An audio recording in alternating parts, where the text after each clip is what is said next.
Gordon G. Chang is the author of The Great U.S.-China Tech War and Losing South Korea. Those were booklets released by Encounter Books. His previous books are Nuclear Showdown, North Korea Takes on the World, and The Coming Collapse of China, both from Random House. Gordon has lived and worked in China and Hong Kong for almost 2 decades, most recently in Shanghai. He's a prolific writer. He's served as a trustee of Cornell University. He's a regular guest on top media outlets. And I get to see him occasionally at conferences with his beautiful wife, Lydia, and I regularly look to his Twitter feed for the latest insights. Welcome, Gordon, back to the Economic War Room. Thank you so much, Kevin. You know, you've made it obvious. China is at war with us. Sometimes we don't know that. Sometimes we don't act like that. Our government seems ignorant of that fact. But you're clearly warning it's only getting worse. Can you bring us up to speed? What are we seeing with China? Well, first of all, Xi Jinping can't stop talking about war. So for the day that Janet Yellen arrived in Beijing to try to reestablish communication, where was China's leader? Well, he was talking to the People's Liberation Army's Eastern Theater Command. The Eastern Theater Command is the one that is going to lead the attack on Taiwan. He was telling them, now we have to have breakthroughs in preparedness. It was another of his let's go to war speeches. But that war, by the way, is not just going to be in Asia, because we are seeing a surge of Chinese migrants coming across our southern border. You know, most of them, almost all of them, are just fleeing from a distressed China, a China that is failing. But some of them are quite disturbing. We are seeing packs of males between, let's say, 5 and 15 a group. They are males of military age. They are unattached to family groups. They pretend not to speak English. And U.S. Customs and Border Protection knows that some of them have connections to the Chinese military. So the question is, what's going on here? I think that these are saboteurs. They are going to be the ones attacking America when there is a war in Asia. They're going to be going after our grid. They're going to poison our reservoirs, assassinate officials, detonate bombs in shopping centers, starting wildfires. This is something that the Biden administration is not paying attention to. And, you know, the problem is already bad enough without these additional folks, because you've got sleeper agents in the U.S. for sure. They're going to work with the consulates and the embassy, with the state banks, the state enterprises. This is a really bad story. Oh, yeah, it is a bad story. And when you talk about how do you get from China to Central America to enter the United States without permission from the Chinese Communist Party. This is a nation with social credit scores limiting your ability to travel unless you're towing the government line. This is a nation that tells all their citizens, you're essentially spies for China. All the corporations, you work for the Chinese Communist Party. So I can't even imagine that these are refugees that somehow found their way to Central America without permission of the Chinese Communist Party. Is that what you're thinking? I think that that's true for some of them. I think that there is, you know, China allows tourism, and it does that for political reasons. But Chinese citizens are taking advantage of that because their country is in distress. The economy is failing. Property prices are plunging. There are worsening food shortages. There is general discontent. We saw that because of some of these extraordinary protests that began in October of last year, but especially the ones in November. So I agree with you, but the point is that some of these people are finding ways to get out, and that's why we're having this surge of Chinese migrants on our border. This is really, really important because of those two narratives. One of them, China falling apart. Second of all, China planning war on the U.S. on American soil. And, you know, we have these Chinese police stations here in North America. You wonder, even if you got in as a legitimate refugee, couldn't you be blackmailed? We still have your family in Beijing, and therefore you must do this for us. Absolutely. And China has done that in the past. It has sent out, for instance, its consular officials, Ministry of State Security agents that have been floating around the U.S., and they have been blackmailing and intimidating Chinese nationals on our soil. And we got to remember that every Chinese national is not only subject to this blackmail, but is under actually a legal compulsion to commit espionage. That's in the 2017 National Intelligence Law. But that's also, of course, because of the Communist Party's top-down system, where no entity in China, no individual can disobey an order from the party. Wow. And not only are we have that, in your Twitter feed, I've also read where you're worried about, rightly so, I think, diseases coming across our southern border. Not just potential militants, not just soldiers or spies or whatever, but just the open border. That causes a lot of problems. Yeah, Michael Yan, who's the great war correspondent, who's been noticing these packs of Chinese males.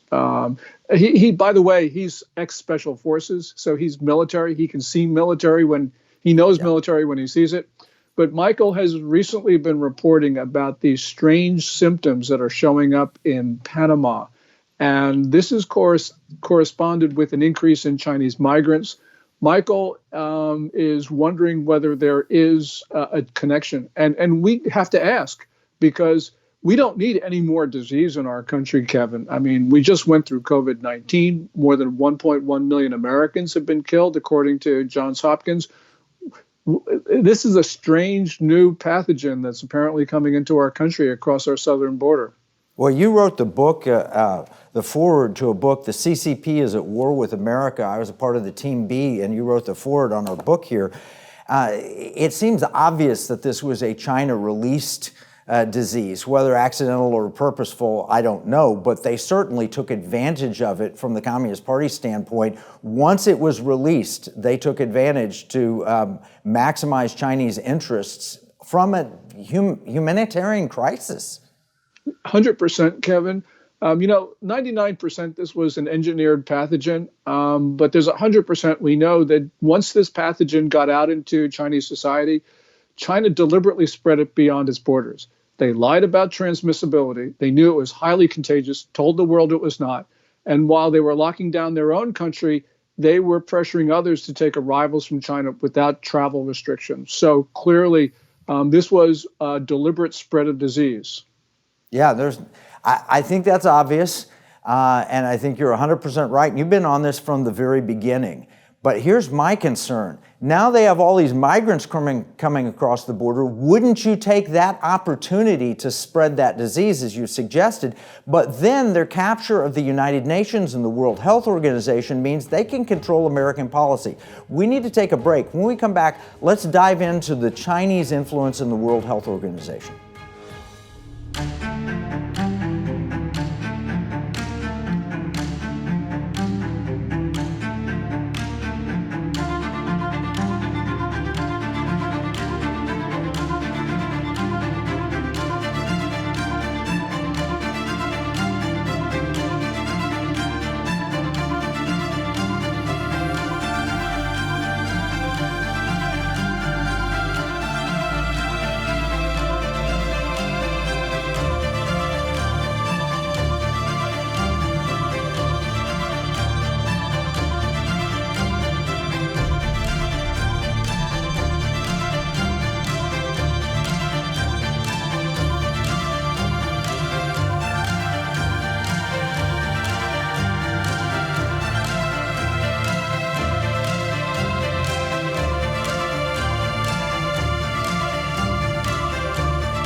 We're talking with Gordon Chang, who's an expert on China and really a true American patriot and just a tremendous human being and a great friend.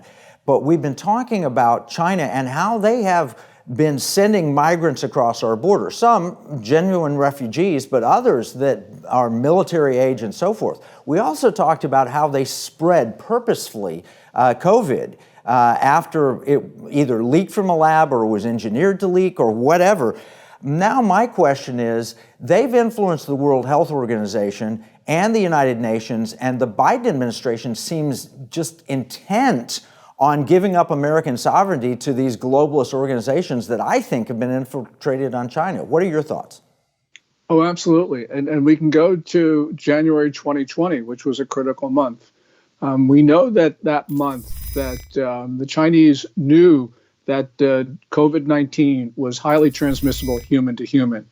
And what they did was they told the World Health Organization that it was not. And the WHO on January 9th and on January 14th, one in a statement and the other in a tweet, told the world that COVID-19 was not readily transmissible human to human. The doctors, by the way, at the WHO, they knew that this was highly contagious. Maria van Kerkhove, an American epidemiologist, virologist, she said this looked just like MERS because she was a MERS specialist. So she knew that, and she was a senior doctor. But nonetheless, the political leadership of WHO purposefully spread a narrative that was not only dangerous because it lulled health officials around the world to sleep, but they had to know that this was false. So, you want to talk about deliberate taking of life without justification? I call that murder. China murdered nearly 7 million people, and they did it through, among other things, the World Health Organization. Yeah, it's a form of elite capture. And speaking of murder, what they're doing with the Uyghur population with forced organ harvesting and things like that, that's obvious murder. But this elite capture idea, when they were spreading the disease, I remember Nancy Pelosi and other politicians, American politicians, go out and hug Chinese people in Chinatown and San Francisco. The same people that a few months later were demanding that we lock down, wear masks, and hide ourselves and stay 6 feet apart from family members, were encouraging in the early days because of this false narrative and the elite capture that the Chinese have obtained. I'm worried about elite capture because every time I read your Twitter feed, it's obvious they're preparing for war, and yet we're preparing for peace. And I think that's a real disconnect. What is the role of elite capture in spreading this CCP, disease? Well, let me give you an example on COVID-19. At the end of January 2020, President Trump imposed a travel ban on arrivals from China. So what happened? Well, there was this guy named Joe Biden who called this, quote unquote, xenophobic. Now, clearly, what Trump was doing was protecting the American people from people carrying a dangerous pathogen. And as you mentioned, there are other Democratic Party figures. But it's also a Republican Party problem because in Congress, you have Republicans who, although they aren't supporters of the Communist Party, they are actually amplifying Communist Party narratives because their ideologies coincide. So conservative Republicans are as much a problem as the Democrats and leftists. So we've got a problem across our political spectrum, Kevin. We've got to eradicate this problem in some way because if we don't, we're going to lose our country. Oh, I have no doubt about that. And I remember being in the Pentagon in 2008 talking about financial warfare, which is written clearly in the book, Unrestricted Warfare. They talk about financial warfare. They glorify George Soros. They glorify Osama bin Laden in 1999, 2 years before 9/11. And I would be looked at by admirals and generals, and they'd say, but China's our friend. China's our banker. They would never want to see any harm. We're their best customer. They always want to see the best for America because they need us. And that's just simply not proven to be the case. They've deceived us severely for more than 2 decades. Well, it's they deceived us, but it's also, as the Chinese will say, and there's this apocryphal story, yes, we deceived you, but you wanted to be deceived. Now, every individual's got a different story about why they've been deceived, but clearly, we Americans, we think everybody thinks like us. We believe that we're entitled to be oblivious about what our enemies say about us. China declared a people's war on us in May 2019, and nobody in the U.S. in the political class seems to care. They think, oh, that's just propaganda. Well, no, it's not propaganda. It is laying a justification to strike America. As James Lilly, our great ambassador to Beijing at the end of the 1980s and the beginning of the 1990s said, China always telegraphs its punches. Well, China is now telegraphing a punch, and we're not paying attention. No, and you're clear in your Twitter feed. You see it all the time. But is there any difference? I mean, Biden administration seems, you look at the Hunter Biden laptop and everything, they seem compromised. But you've documented and go back. Is there a difference between what Biden is doing and what previous administrations have done? Well, there's difference with Trump. President Trump broke 5 decades of engagement because President Trump said the interests of America must come first. But Biden is a continuation of Obama, and Obama was a continuation of George W. Bush, and George W. Bush, and the story goes on. So, yeah, this is a disease which cuts across our political spectrum. Liberals and Democrats, Republicans and conservatives, they all, for one reason or another, and in different ways, misconceive China. And that is going to be a critical problem for us because we're not defending ourselves. Yeah, there's no question. You look back, like in the 1996 presidential campaign between Bill Clinton and Bob Dole, and the Chinese government was funneling money into the Democratic National Convention. And, you know, it was known. This isn't conspiracy theory. It's in the New York Times, Washington Post, LA Times. Everybody knew it. They got called out on it. They had to send the money back. People went to jail for it. And yet we've kind of forgotten that China was a big threat politically then, trying to influence our elections. We made such a huge thing about Russia and Trump and so forth with no real smoke even, let alone fire. But there was absolute fire with China as early as 1996. Yes, and the Communist Party favored Joe Biden over Bernie Sanders in the Democratic primaries, and they favored Biden over Trump in the general election. And we can see this because of the propaganda and also money flows.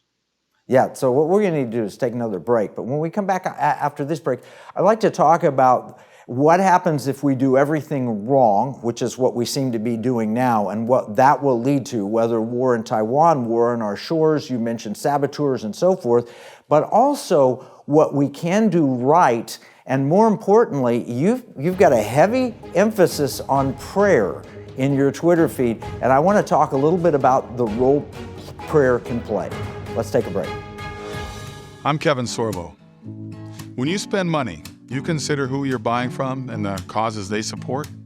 If you don't, then you're likely supporting companies that are trying to destroy our country and take away our freedoms. Patriot Mobile is America's only Christian conservative wireless provider. They're a cell phone company and a good one. They offer nationwide coverage on the best 4G and 5G networks along with 100% US-based customer support. But here's the deal. Patriot Mobile's mission has nothing to do with cell phones. They carry out their mission by giving back millions of dollars every year to Christian conservative causes that are actively engaged in the fight to save America. Voting is no longer enough to beat the woke. We have to band together, support like-minded companies, and vote with our dollars. That's how we win. Stop supporting companies that want to destroy America and join Patriot Mobile today by visiting patriotmobile.com or call 972-PATRIOT.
Twice in Proverbs it says, the prudent person sees danger coming and prepares for it, but the fool goes blindly on and suffers the consequences. We're talking with Gordon Chang about China. And unfortunately, America has seemed to be foolish, going on and on, ignoring the very real, clear, present danger threats that we see. So what's that going to happen? What will be the end result of this, Gordon, if we don't change course now? We're going to lose our country, Kevin. And before that, we will lose a war with China. On June 7th, Henry Kissinger, in an interview with Bloomberg, said that war between China and the United States is, quote unquote, probable. Kissinger said something has to change. Well, China's not changing. Well, it could be changing, becoming even more militant. But the Biden administration is not changing their accommodationist policies towards China. They think that they are nice, that they can avoid war. Actually, they are opening the door to war. And we saw this, just give you one example. Right after the spy balloon incident in January and February, the State Department, this is Reuters reporting, postponed actions it had planned to take against China because it didn't want to enrage China so soon after that incident. So what they were doing was they were telling the Chinese leadership, look, engage in more belligerent activity because we will back down on things that we were going to do anyway. And that means that we are, as Kissinger said, we're going to be in war. As you're saying this, I'm picturing my recent memory of watching the movie Darkest Hour about Winston Churchill and Neville Chamberlain and appeasing Hitler. And I hear Churchill pounding the table. When will they ever learn? You cannot negotiate with a tiger when your head is in his mouth. Fortunately, our head's not in his mouth at the current moment. We have the opportunity that we can take and strike and make a difference. We have to stand up, no appeasement.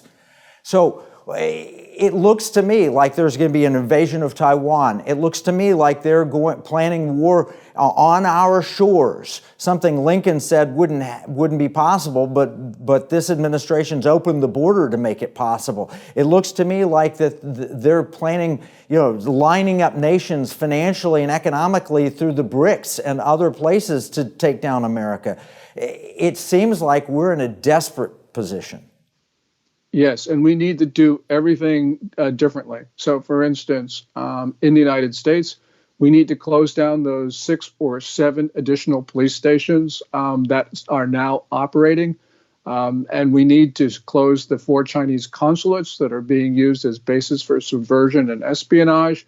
We need to strip down the embassy staff in Washington just down to the ambassador. We need to close their state banks because they've been laundering money for criminals, Chinese criminals, as well as others.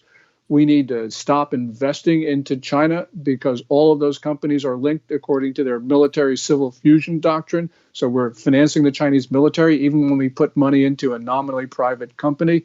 We need to stop trade to the greatest extent possible, get our factories off Chinese soil. The list goes on, Kevin, but essentially we've got to do everything that we're not doing now. We needed to do that 2, 3, 5, 7, 9 years ago. Now it's getting desperate because if we don't do it now, you said we could lose our country, which is just horrifying. But if we do it, is there time? If we pull out, we talked to Roger Robinson and others, if we stop right now and get on a war footing, can we win?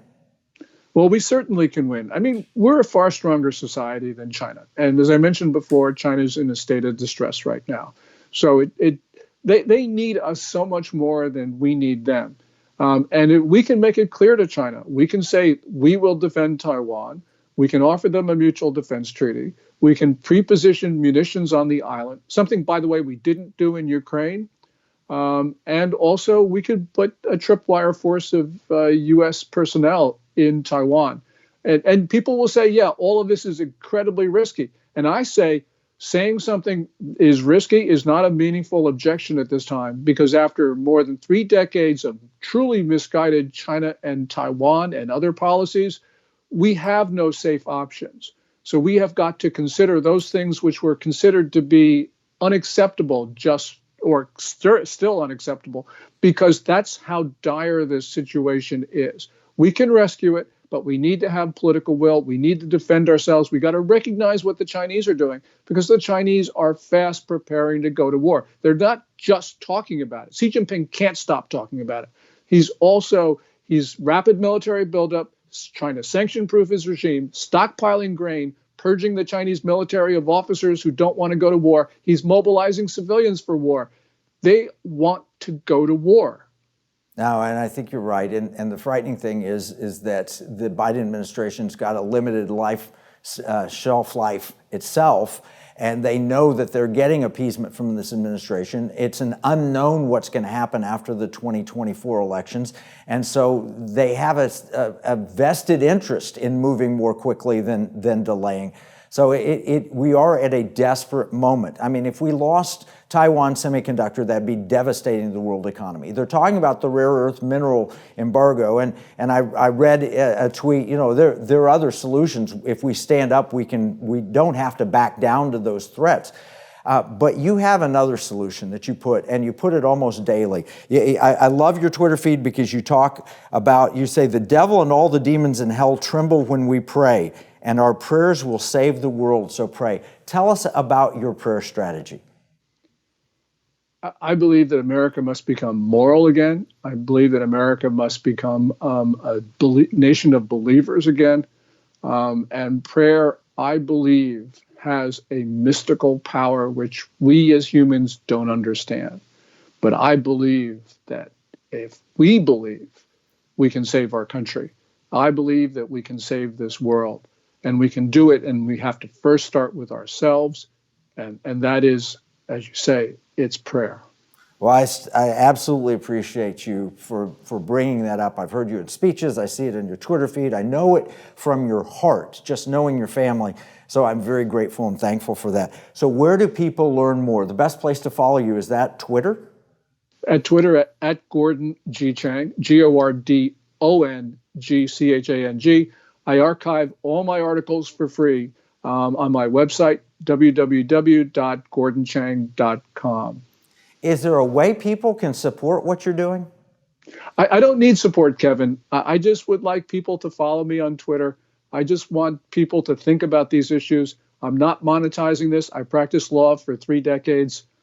I just want to get the message out. Well, how about we support you by praying for you and your family? Thank you so much, Kevin. Thank you, Gordon. You know, we want you to come visit us at Liberty Hawk Ranch, and we will. We'll copy everything we've talked about and put it in our free economic battle plan. And viewers can go to EconomicWarRoom.com, and they can sign up and get these battle plans. And you can learn more about Gordon Chang in the battle plan, also at his Twitter feed. Remember, what we see as a marketplace, our enemies view as a battle space. That's China included. This is Kevin Freeman from the Economic War Room.